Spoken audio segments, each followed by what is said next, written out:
1908 থেকে 1956।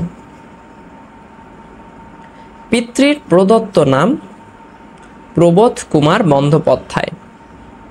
সাহিত্যিক নাম হয় মানিক বন্দ্যোপাধ্যায়। ডাকনাম মানিক।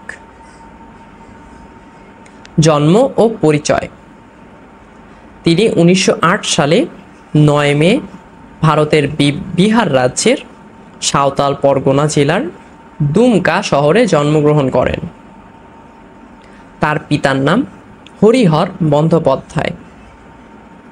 তিনি সরকারের সেটেলমেন্ট বিভাগের অ্যাসিস্ট্যান্ট অফিসার ছিলেন। তার মাতার নাম নীরদা সুন্দরী দেবী। মানিক বন্দ্যোপাধ্যায় বাবা মার পঞ্চম সন্তান। তারা ছিলেন 14 ভাই বোন। সংসার জীবন। বিবাহ 1938 সাল। স্ত্রীর নাম কমলা দেবী।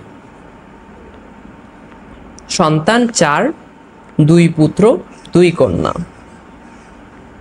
জীবন শক্তি। 1926 সালের মেদিনীপুর জেলা স্কুল থেকে অঙ্কের লেটার সহ প্রথম বিভাগে ম্যাট্রিক। 1928 সালে বাঁকুড়া ওয়েসলিও মিশন কলেজ থেকে প্রথম বিভাগে আইএসসি পাশ করেন। অতঃপর অঙ্কে অনার্স নিয়ে কলকাতা প্রেসিডেন্সি কলেজে বিএসসি ক্লাসে ভর্তি হন,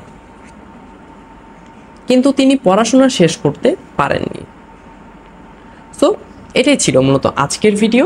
আজকের এই ভিডিওটি সকলের কাছে কেমন লেগেছে অবশ্যই কিন্তু কমেন্ট করে জানাবেন। যদি আমাদের ভিডিও আপনাদের কাছে ভালো লাগে ভিডিওতে অবশ্যই একটি লাইক করবেন। আমাদের চ্যানেলে নতুন হয়ে থাকলে চ্যানেলটি অবশ্যই সাবস্ক্রাইব করে দিবেন এবং আপনাদের সকলের সাথে দেখা হবে আবারও একটা নতুন কোনো ইন্টারেস্টিং ভিডিও নিয়ে। সেই পর্যন্ত সকলেই ভালো থাকবেন, সুস্থ থাকবেন। আল্লাহ হাফেজ।